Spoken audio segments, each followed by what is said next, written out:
कि भगवान की भक्ति की कोई अवस्था नहीं, क्योंकि भगवान की भक्ति का विषय एक ऐसा है कि जब तक बाल अवस्था से हम इसका अभ्यास नहीं करेंगे तो इस बात का विचार हमको छोड़ देना चाहिए कि बुढ़ापे में कि जवानी में भगवान का नाम हम ले सकते हैं।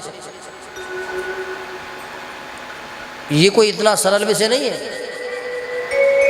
कि पूरे जीवन हम हर प्रकार के भोगों में व्यस्त रहें और जब संकट का समय आवे तब भगवान के नाम की माला अपने गले में पहन लें, तीर्थ यात्राएं शुरू कर दें, हैं बैठ करके बड़ी बड़ी बातें करना शुरू कर दें तो भगवान की शरणागति मिल जाएगी। ऐसा कभी नहीं हो सकता हमारा, कभी नहीं हो सकता। जीवन पर्यंत तो व्यक्ति कैसे कैसे व्यवहार निभाता है। मैंने पहले दिन बतलाया था, तीसरे दिन बतलाया था कि जब किसी व्यक्ति के संग कुछ गलत हो जाता है तो वो कहता है कि परमात्मा सब देख रहा है, परमात्मा उसके संग ऐसा करेगा। तो भैया हमें इस बात को भी सच होना चाहिए कि अगर हम किसी के संग करेंगे तो परमात्मा हमको भी देख रहा है। ऐसा नहीं है कि परमात्मा केवल उसको देखेगा। स्वभाव आदि गुरु शंकराचार्य कहते हैं कि सुड़ोद्धम हे प्राणियों सुनो, स्वभावस्य परद्रवस्य हिंसायाम तेजद्वयम। के स्वभाव आदि गुरु शंकराचार्य कहते हैं कि व्यक्ति का जो स्वभाव होता है ना वो कभी बदलता नहीं है। अगर तुम्हें किसी से घृणा करने की आदत है, अगर तुम्हें किसी से जलने की आदत का स्वभाव तुम्हारा बन चुका है तो महाराज वो कभी बदल नहीं सकता, कभी नहीं बदल सकता। परिस्थिति के अनुसार तुम उसको दबा जरूर सकते हो लेकिन बदल नहीं सकते हो। इसलिए स्वभाव को यहां पर शंकराचार्य जी ने कहा कि सुनोद्धम, जरा ध्यान से सुनो। कैसे लिए तुम्हारा जो भी स्वभाव है महाराज उसको परमात्मा की शरणागति में लगाना चाहिए। बुराई करने का विषय तो परमात्मा की बुराई करो। शिशुपाल भगवान को रोज गाली देता था और 100 गाली देता था महाराज, तब तक पानी भी नहीं पीता था और देखो भगवान ने उसका कल्याण कर दिया। क्योंकि भगवान के हाथों से मरना और बचना दोनों ही मुक्ति का साधन है। इसीलिए कहते हैं कि सुड़ोद्धम परिस्त्री परद्रव्य हिंसा तेजध्वम। कि सुनो सुनो, दूसरों की निंदा करना छोड़ दो। परद्रव्यम, दूसरे का हरण, धन का हरण करना छोड़ दो। परद्रव्य का मतलब तो जानते हैं ना, दूसरे की संपत्ति, उनको हरण करना छोड़ दो। हिंसायाम, हिंसा छोड़ दो। तेजध्वम छोड़ दो। भजध्वम रमानमापनाथम पादारविंदम। अभी तक तो कहा कि सुड़ोद्धम तेजध्वम, अब क्या कह रहे हैं? बोले भजध्वम रमानाथ पादारविंदम। एक ही काम करो, क्या? बोले रमापति भगवान नारायण के चरणों का भजध्वम उनका भजन करो। केवल यही एक आधार है महाराज। जब अपने बालों को जब राजा ने देखा तो उनके मन में विचार आ गया कि अब मुझे भी अपना व्यवहार बदल लेना चाहिए। क्यों ना मैं अपने पुत्र राम को राजा बना दूं। ये विचार उनके मन में आया। सभा जुड़ी, बड़े बड़े ऋषि बैठे हुए हैं महाराज। गुरु वशिष्ठ बैठे हुए हैं, जामाली बैठे हुए हैं, सुमंत्र जी बैठे हुए हैं। मैंने आपको बतलाया था कि राजा दशरथ के 8 महामंत्री थे, बतलाया था ना। तो वो 8 महामंत्री बैठे हुए हैं जो बड़े विद्वान हैं, बड़े निपुण हैं। गुरु वशिष्ठ बैठे हुए हैं, जामाली बैठे हुए हैं, अधोयुक्ता बैठे हुए हैं, अधोतिज बैठे हुए हैं।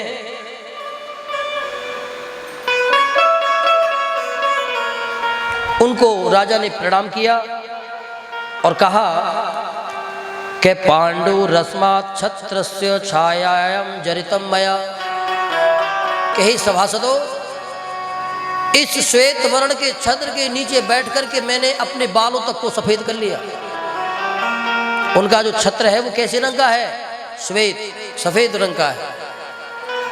अब मेरे मन में एक कामना है, मैं उस कामना को आप सभी के सामने प्रकट करना चाहता हूं। क्या कहा? कि राज्य अभिषिक्त योगेन समर्थोस्मि यशस्य लंघने,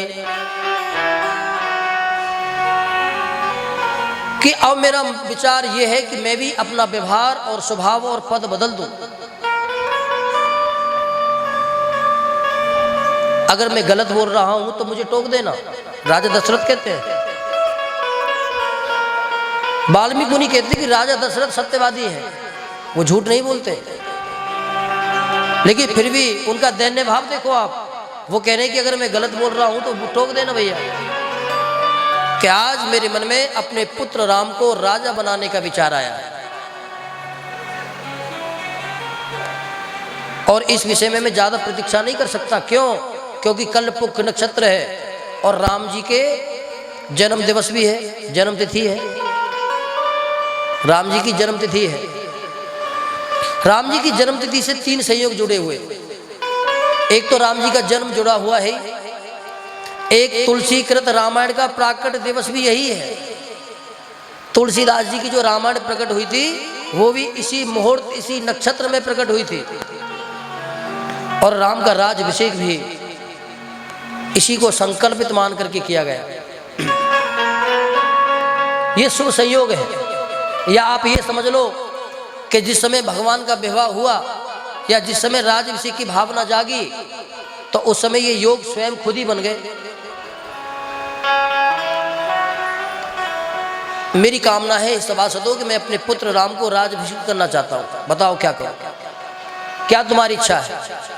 अगर तुम्हारी इच्छा हो तो मैं इस पर विचार करूं। इतना कहते ही राजा दशरथ तो चुप हो गए, और इतना सुनते ही महाराज जितने भी सभासद थे, जितने भी अवधपुरी के जो वासी जो आए हुए थे वहां पर बड़े प्रसन्न हो गए महाराज। सभी ने अपने हाथ को खड़ा करके समर्थन दे दिया कि महाराज जो आपके मन में जो विचार आया है ना, ये बड़ा सुंदर विचार है, हम भी ये चाहते हैं। हमने मन में केवल एक ही संकल्प लिया था कि जीते जी कभी इस देश से राम को गद्दी पर बैठे हुए देखेंगे कि नहीं देखेंगे। सभी ने अपना अपना समर्थन दे दिया। इस बात को सुनकर के राजा दशरथ थोड़े संकोच में वश हो गए। राजा दशरथ मन में सोचने लगे कि शायद ये मेरे भय से तो नहीं कह रहे, मेरे भय से तो ऐसा नहीं कह रहे। तो राजा दशरथ ने कहा कि भाई, मैंने राम को राजा बनाने का विचार तुम्हारे सामने रखा तो तुम बड़े खुश होकर के कह रहे हो कि ठीक है महाराज। अच्छा एक बात बताओ कि इतने वर्षों तक मैंने शासन किया, क्या तुम लोग मेरे राज्य में खुश नहीं हो?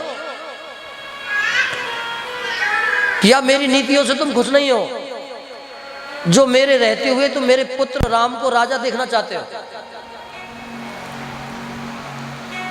ये कितनी विषय बात कही राजा दशरथ ने। तो जितने भी सभासद ने क्या कहा हाथ जोड़ करके कि महाराज नहीं, आपका जो शासन काल था वो बड़ा सुंदर रहा। आपका ही नहीं, आपसे पूर्व जितने भी सूर्यवंशी राजा रहे हैं, सबके किसी के राज्य में किसी को कोई दुख नहीं हुआ। लेकिन महाराज आपने एक बात हमसे कह रखी है कि जब भी तुम्हारे मन में कोई बात आए तो निर्विघ्न पूर्वक सत्य का सहारा लेकर के कह देना चाहिए। तो महाराज आज हम एक बात कहते हैं कि आज तक सूर्यवंश में जितने भी राजा हुए हैं और आप भी हुए हैं, ऐसा सुंदर व्यवहार, ऐसा सुंदर मनोहार किसी का नहीं हुआ आज तक जैसा कि आपके बड़े पुत्र राम का है। आज तक कभी किसी का नहीं हुआ। पहले समय में कोई राजा रहे होंगे तो होगा कि भाई 100 लोगों ने प्रेम किया, एक व्यक्ति ने किसी भांति वैर भी रख लिया, लेकिन पूरे राज्य में, पूरी पृथ्वी पर राम के विरोध में चलने वाला कोई नहीं। केवल नगरपुरवासी नहीं, बोले गंधर्वा समायुक्ता भावेन भावेन भाषिता। हमारे राज्य के जो हाथी घोड़े हैं, जो गाय हैं, जो साधु संत हैं, जिनका राजपाट से कोई मतलब ही नहीं है, वो भी राम जी से बड़ा प्रेम करते हैं। इसलिए महाराज हमारी यही कामना है कि हम जीते जी एक बार अपने पुत्र राम को राजा बनते हुए देखें। इस बात को सुनकर के राजा दशरथ बड़े प्रसन्न हो गए महाराज। मन में कल्पना करने लगे कि अब मुझे इसमें विलंब नहीं करना चाहिए। तुरंत गुरु वशिष्ठ के चरणों में प्रणाम किया कि गुरुदेव, मेरा ये विचार है और अब आप इसके अनुरूप कार्य कीजिए। निवेदन किया, आज्ञा दी, आदेश नहीं दिया। गुरु वशिष्ठ भी प्रसन्न हो गए। जावाली आदि जितने भी वहां पर मुनि बैठे हुए थे राजा की वाणी को सुनकर के बड़े प्रसन्न हो गए और तुरंत उन्होंने राम को बुलवाया। दूत राम जी को बुलाने गए तो उस समय भगवान राम अपने कक्ष में थे भगवती जानकी के पास। दूतों ने जाकर के निवेदन किया कि रघुवर, आपको राजा ने सभा में बुलाया है।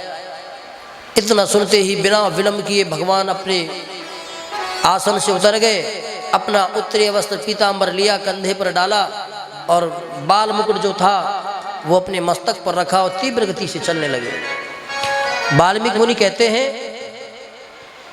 कि बलस्य परिमाणम च सीताया गुप्त कर्म में, कि जब भगवान राम जाने लगे तो भगवती जानकी दरवाजे तक उनको छोड़ने आई। ये स्त्री के धर्म के बारे में इसमें कहा गया कि भगवती जानकी उनको दरवाजे तक छोड़ने आई। और जब भगवान जब चल रहे थे तो भगवान की पीठ को देख करके यहाँ पर भगवती जानकी ने भगवान का मंगला शासन किया है। वाल्मीकि मुनि कहते हैं कि मंगला शासन इसलिए किया है क्योंकि भगवान इतने कोमल हैं, भगवान इतने सर्वांग सुंदर हैं। भगवती जानकी के मन में केवल यही भाव रहता है कि कभी इनको किसी की नज़र ना लग जाए, जैसे कि बच्चों को माताएं वो करती। इसलिए माता जानकी ने उनका मंगला शासन किया। भगवान राम गए, सभी को प्रणाम किया। सभी को प्रणाम कर करके गुरुदेव के पास में भगवान खड़े हो गए। तब राजा ने सारी बातें कही। तब गुरु वशिष्ठ ने कहा कि राम, कल तुम्हारा राज्याभिषेक होने वाला है। मैं तुम्हें कुछ नियम बतलाऊंगा, कुछ विधियां बतलाऊंगा, आप उनका पालन करो। वाल्मीकि मुनि कहते हैं कि इस बात को सुनकर के भगवान के चेहरे पर ना तो कोई हंसी आई, वो जैसी गंभीर व्यवहार में थे वो ऐसे ही रहे। यहाँ पर मृग चर्म धारण करवाया गया राम जी को, और जब मृग चर्म धारण करवाया, गाय के पूंछ की बपा, कुशाक की बपा राम जी के हाथ में बांधी गई। क्यों? बोले उच्छिष्टम यस्य रूपेण। जब कोई यज्ञ का अधिकारी बन जाता है तो फिर वो अपने नाखून का खुजाने में भी प्रयोग नहीं कर सकता है। तो जो बपा बांधी जाती है उसी के द्वारा वो अपने उस क्रिया को पूरा करता है। खुजाने में जो आए, कोई आर का सोरा हो, कुछ ऐसा। गाय के गोबर का लेप लगाया गया, गाय के मूत्र का पंचगव्य उनको धारण करवाया गया। नियम बतला दिए कि तुमको इन नियमों का पालन करना है। राम जी चले गए उनको प्रणाम करके। राम जी जाने वाले ही थे, राजा दशरथ ने दोबारा उनको बुलवाया। आवाज लगाई तो राम जी जा चुके थे। दूत गए, बुला करके लेके आए। जब राम जी दोबारा लौट करके आए तब उन्होंने दोबारा राजा दशरथ के चरण छुए, गुरुओं के चरण छुए, दोबारा उनको प्रणाम किया। अब कोई कहे तो अभी 5 मिनट पहले तो पूछ करके गए हैं, फिर दोबारा क्यों छुए? कि ये विधान है महाराज कि महापुरुष, बड़े पिता, जो वृद्ध लोग हैं, वो हमको जितनी बार भी मिले, हमारा धर्म है कि हम उनको प्रणाम करें। ऐसा नहीं है कि तुम 10 बार बाहर निकले और एक बार सुबह को तुमने पैर पूज लिए तो पूरे दिन कितनी बार भी आओ, कितनी बार भी जाओ, ऐसा नहीं है। राम जी ने पुनः आए, दोबारा उनके चरण छुए और निवेदन किया। राजा दशरथ ने पास बैठा लिया कि राम, मैं जानता हूं कि तुम भरत को बहुत प्रेम करते हो और भरत यहाँ पे है नहीं। अगर भरत को निमंत्रण भी दिया जाए तो 7 दिन उनको आने में लगेंगे कम से कम। मेरे मन का संकल्प है कि कल ही तुम्हें राजा बना दिया जाए। इसमें तुम संकोच मत करना, क्योंकि मेरे मन में एक अजीब भय उत्पन्न हो रहा है। राम जी ने पूछा कि पिताजी किस चीज का भय? कि राम, मैं बहुत रात्रियों से सोया नहीं हूं। दुस्वप्न वंशे यथा युक्ता, कई रात्रियों से मुझे नींद नहीं आई। क्यों? क्योंकि मुझे दुस्वप्न दिखाई देते। मुझे दुस्वप्न दिखाई देते हैं, इसीलिए मुझे निंद्रा नहीं आई। ऐसा विचार करके तुम अपने मन में कोई संकोच मत पालना। मैंने आपके अतिरिक्त अपने 3 पुत्रों में भी कभी किसी प्रकार का कोई संदेह नहीं किया। मैंने चारों पुत्रों को समान समझा। भगवान ने पिता के चरणों में प्रणाम किया कि पिता, मैं आपके चरणों का दास हूं। मैं अपने मन में किसी प्रकार का कोई संकोच नहीं लेता। इतना कहकर के वो चले गए। ये बातें इतना देर जब अवधपुर वासियों को जब मालूम पड़ी तो महाराज आनंद हो गया कि सुबह को राम राजा बनेंगे। जितने भी अवधपुर वासी थे सभी ने अपने अपने घरों को सजाया है। पूरी अयोध्यापुरी को सजाया गया। बहुत चारों तरफ जगमग जगमग हो रही है महाराज। उसी समय मंथरा जो थी वो किसी काम से ऊपर गई। वो किसी काम से ऊपर गई छत पे। और छत पर जब वो गई तो उन्होंने देखा खड़े होकर के महल की छत पर के पूरी अयोध्या को सजाया जा रहा है। पूरी अयोध्या को महाराज सभी बड़े प्रसन्न हैं। लोग जगह जगह बंदरवार बांधे जा रहे हैं, जगह जगह रंगोलियां बनाई जा रही हैं, गायों के गोबर से चारों तरफ ओवटन लगाया जा रहा है। इस बात को देख करके जो मंथरा थी, मंथरा का कोई ज़्यादा बड़ा चरित्र इसमें नहीं लिखा कि कहाँ से आई थी, इसके पिता का नाम क्या था, इसकी माँ का नाम क्या था। केवल ये कहा गया है कि ये कैकेयी के साथ में विवाह के दहेज में आई थी, उनकी दासी बन करके। तो इसमें दासी समझ करके इसका कोई ज़्यादा परिचय नहीं दिया। अब तो महाराज जब कैकेयी ने जब ये देखा, उसने मंथरा ने तो मन में कल्पना करने लगी। वो कुबड़ी थी, वो टेढ़ी होकर के चलती थी और उसकी कमर पर एक इतना बड़ा कुबड़ा निकला हुआ था। उसने मन में विचार किया कि क्या हो रहा है, चारों तरफ आनंद हो रहा है, इसका क्या मतलब है।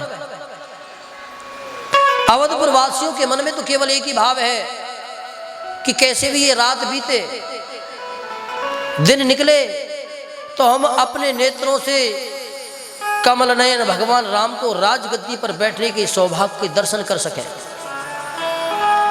दुखी 2 लोग हैं महाराज। अयोध्यावासी तो इस बात से दुखी हैं कि वे रात्रि व्यतीत क्यों नहीं हो रही है, और उधर मंथरा भी दुखी है। तयोर दुख्यम समासाद्य, दूसरे के सुख को देख करके जलने वाली मंथरा।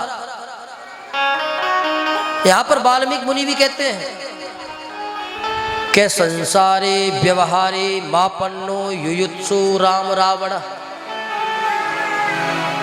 के संसार के उन लोगों की तुलना मंथरा से की है जो दूसरे के सुख को देख करके सुहाते नहीं है। किसी के घर में कोई मंगला कार्य हो रहा है, किसी का कोई बढ़िया काम लग गया, उसको देख करके चिढ़ गए, उनके बारे में गलत व्यवहार करने लगे, तो उसको भी मंथरा की उपाधि यहाँ पर वाल्मीकि मुनि देते हैं कि वो मंथरा से कम नहीं है, क्योंकि उनको शुभ मंगल सुहाता नहीं है।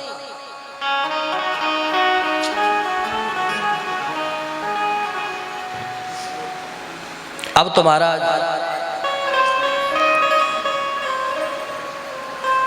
उधर देखा मंथरा ने कि कौशल्या रानी बड़ा बड़ा धन लुटा रही है, क्योंकि मंत्रियों से सभासदों से माता कौशल्या को ये मालूम पड़ चुका था कि राजा ने मेरे बड़े पुत्र राम को सुबह राजा बनाने की घोषणा कर दी।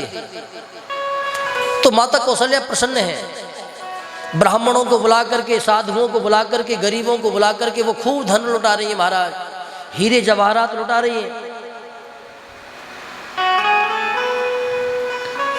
मंथरा ने जाकर के पूछा कि अरे महारानी क्या बात है, क्या खुशी है जो इतने हीरे जवाहरात लुटा रही है। कौशल्या ने कहा कि मंथरे तुझे पता नहीं, कल महाराज राम को राजगद्दी पर अभिषिक्त करने वाले हैं, पूरी अयोध्या खुशी मना रही है इस बात की, और तुझे पता ही नहीं है। अब इस बात को सुन करके तो महाराज मंथरा जल फूंक गई। उसके मानो कि उसके हृदय पर इतना बड़ा आघात लगा, बहुत दुखी हो गई। इस दिव्य महोत्सव में 3 लोग दुखी हैं महाराज, लेकिन तीनों के दुखी होने का कारण अलग है। पहली दुखी है मंथरा, जो सुख इसको सुहा नहीं रहा है। दूसरे दुखी हैं अवधपुर के वासी कि कब सूर्योदय होगा, कब हम राम को राजा बनते देखेंगे। और तीसरा कौन दुखी है? स्वर्ग के देवता। स्वर्ग के देवता इसीलिए दुखी है कि अगर राम राजा बन गए तो जिनके लिए इनका अवतार हुआ है, जिन कार्य के लिए इनका अवतार हुआ है, फिर वो कार्य कभी पूरा नहीं हो पाएगा। देवता भी दुखी हैं। देवताओं ने दौड़ लगाई किसके पास? सरस्वती के पास। सरस्वती के पास में जाकर के निवेदन करने लगी कि देवी आप ही हमारे कार्य को सिद्ध कर सकते हो। सरस्वती ने कहा कि मैं, कि हाँ, क्या करना पड़ेगा? कि आप कुछ भी करो, राजा दशरथ की मति को फेर दो, माता कौशल्या की मति को फेर दो, कुछ भी करो, लेकिन कल राम का राज्याभिषेक नहीं होना चाहिए। सरस्वती ने कहा कि देवताओं, राजा दशरथ के बारे में तो विचार ही मत करो। क्यों? क्योंकि धर्मज्ञ धर्मशीला यस्य राज्ञा समाग्रही सर्वतश्च महाभीमा शीततोया महाशुभा। कि भैया राजा दशरथ धर्मशील है, वो धर्म का पालन करने वाले हैं, सत्यवक्ता हैं, तो उनकी मति जो हर समय राम के चरणों में लगी रहती है, उनके ऊपर तो मेरा कोई प्रभाव चल ही नहीं सकता, क्योंकि उनकी मति तो पहले ही राम में है। चारों तरफ देवताओं की बात को सुनकर के आई, लेकिन चलते चलते सरस्वती के मन में बड़ा दुख हुआ। सरस्वती मन में विचार करने लगी कि ऊंच निवास नीच कर तूती। इन देवताओं का निवास तो ऊंचा है, वैसे देवता पूजे जाते हैं, लेकिन इनकी सोच देखो कितनी नीची है। इनकी सोच देखो कि देवताओं के पद पर विभूमित तो होकर के ये दूसरे की सुख को देख नहीं सकते। देवताओं ने जब निवेदन किया, देवता तो सरस्वती के चरणों में गिर गए कि देवी अब तो तुम ही हमारी रक्षा कर सकती हो। तब जाकर के सरस्वती आई और पूरे महल में घूमा उन्होंने, तो केवल मंथरा दिखाई दी। मंथरा की मति को सरस्वती ने हर लिया। और जब मंथरा ने जब एक कौशल्या से सुना कि राम को राज्याभिषेक करने वाले हैं, तो उसके एक आग सी लग गई और बड़ी तीव्र गति से छत से उतर करके आई। वाल्मीकि मुनि कहते हैं कि जिस समय वो छत से उतर रही थी, तो छत से उतरने की उसको इतनी जल्दी थी महाराज, कुबड़ी थी, ऐसे करके चलती थी, मटक मटक के, टेढ़ी थी थोड़ी। तो वाल्मीकि मुनि कहते हैं कि राम के राज्याभिषेक का उसको इतना दुख हुआ कि जिस समय वो छत से उतर रही थी, तो उतनी तीव्र गति से उतरी कि बहुत जल्दी नीचे उतर आई। यूँ कहते हैं कि वो उतरी नहीं, बल्कि 10वीं सीढ़ी तो सरक गई, खुद ही सरक गई, और सरक गई, गिर गई, चोट लग गई। लेकिन राम के राज्याभिषेक होने का दुख उसको इतना ज्यादा था कि वो अपने दुख को भूल गई। दौड़ी दौड़ी गई, कैकेयी भवने था यथग्रही। कैकेयी के कमरे में गई, कैकेयी लेटी हुई थी। क्या कहा? बोले उत्तिष्ठ मूढ़े किंसे से, अरे मूढ़मती खड़ी हो जा, तेरे ऊपर विशाल विपत्ति आने वाली, खड़ी हो, तेरे ऊपर विपत्ति आने वाली। कैकेयी ने कहा कि क्या हुआ? अरे तुझे पता ही नहीं है, अरे तेरे ऊपर बहुत भारी संकट आने वाला है। क्या संकट आने वाला है? अब जो ऐसे लोग होते हैं ना, तो कोई एक बात होती है तो उसको बढ़ा चढ़ा करके बोलते हैं।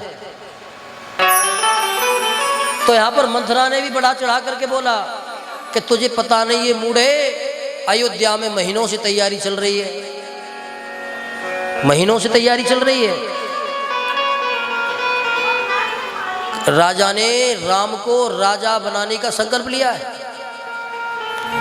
लेकिन फिर ये सुन कि अगर राम को राजा बनाया गया तो सबसे भारी संकट तेरे ऊपर और तेरे पुत्र भरत के ऊपर ही आकर के गिरेगा। वाल्मीकि मुनि कहते हैं कि जब मंथरा ने ये कहा कि राम को राजा बनाना चाहते हैं, राज्य अभिषेक करना चाहते हैं, तो इस बात को सुनकर के केकई बड़ी खुश हुई। इतनी खुश हुई कि तुरंत अपने गले का 9 लखा हार निकाला और मंथरा को दे दिया। कह रही मंथरे भाई, तूने आज मुझे बड़ा बहुत सुंदर मतलब समाचार सुनाया है कि मैं भी धन्य हो जाऊंगी कल अपने, क्या कहा कि अपने राम को मैं धन्य हो जाऊंगी कि कल अपने राम को गद्दी पर बैठे हुए देखूंगी। इतना कहते कहते केकई का शरीर रोमांच में भर गया महाराज। जब वो हार जब मंथरा को दिया तो मंथरा ने हार को पटक दिया कि मुझे इसकी आवश्यकता नहीं है, मुझे हार नहीं चाहिए। कि तू फिर क्या चाहती है बता? कि मैं तो केवल तेरा हित चाहती हूं। केकई तू ये ध्यान रखना कि अगर कल राम राजा बन गया तो जितना संकट तेरे ऊपर और तेरे बेटे भरत के ऊपर आएगा, इस संसार में कभी किसी ने उस संकट को देखा नहीं होगा। उस मूढ़ राजा ने राम को जो राजा बनाने का जो विचार किया है ना, वो गलत किया है। यहां पर जब मूढ़ राजा जब कहा तो केकई तो पतिव्रता है महाराज। इतना सुनते ही उनको क्रोध आ गया और एक जोरदार तमाचा मारा महाराज। लुढ़कती पुढ़कती कोने में जा गिरी। कुबड़ी तो थी लेकिन उसको इसका भी दुख नहीं है। उठ करके आई, बार बार उनके चरणों में गिर करके बोली कि केकई मैं तेरे हित की बात करती हूं। अगर कल राम राजा बन गया तो उसकी माता राजमाता बनेगी और जब कौशल्या राजमाता बन जाएगी तो राम फिर तुम्हारी बात नहीं सुनेगा, वो अपनी मां की बात सुनेगा। और कभी तूने सुना है कि एक सौत कभी दूसरे सौत की हितैषी रही है? बताओ। एक सौत कभी दूसरे सौत की हितैषी नहीं रही। कौशल्या तेरी सौत है, वो कभी नहीं चाहेगी कि तू रानी बन करके रहे, तुझे दासी बनना पड़ेगा। आज तो तू महलों में ठाट बाट से सो रही है, कल को अगर राम राजा बन गया तो सेवकों के स्थान पर तुझे सोना पड़ेगा। जहां पर सेवक सोते हैं वहां पर तुझे सोना पड़ेगा। इसीलिए अभी भी कुछ बिगड़ा नहीं है। कद्रू की कहानी सुनाई कि जिस प्रकार कद्रू ने विनीता को जन कितने दुख दुए। हजारों सौतों की कहानी सुनाई महाराज केकई ने। और क्या कहा कि केवल पद ही नहीं जाएगा, तेरा महल भी जाएगा। आज तू अपने जिस भवन में बड़े ठाठ से रह रही है, ये महल नहीं रहेगा तेरे पास, तुझसे तेरा महल छीन लिया जाएगा। सेवक तेरी आज्ञा का पालन नहीं करेंगे, सेवकों के स्थान पर तुझे सोने को मिलेगा। और क्या होगा? बोरे चरणम आश्रित भरता, कि भरत को सेवक बनना पड़ेगा, दास बनना पड़ेगा। और तूने शास्त्रों की बातें नहीं सुनी कि सेवक का धर्म क्या होता है, सेवक की क्या गति होती। इसीलिए राजा जानते थे इस बात को, क्योंकि सब राम को बड़ा प्रेम करते हैं। राजा जानते थे इस बात को कि अगर भरत के रहते हुए अगर मैंने राज्य की बातें करी तो उसमें विघ्न हो जाएगा। इसलिए राजा ने भरत को पहले ही उसके ननिहाल भेज दिया। अगर राजा ही बनाना था तो भरत को सूचना देनी पड़ती, सूचना देते, क्यों नहीं दी? उसको तो वहां पर भेज दिया विदेश, और उसके पीछे से ये सारा षड्यंत्र महीनों से रचा जा रहा है। अब देखो, एक दिन पहले विचार आया केवल राजा के मन में, और केकई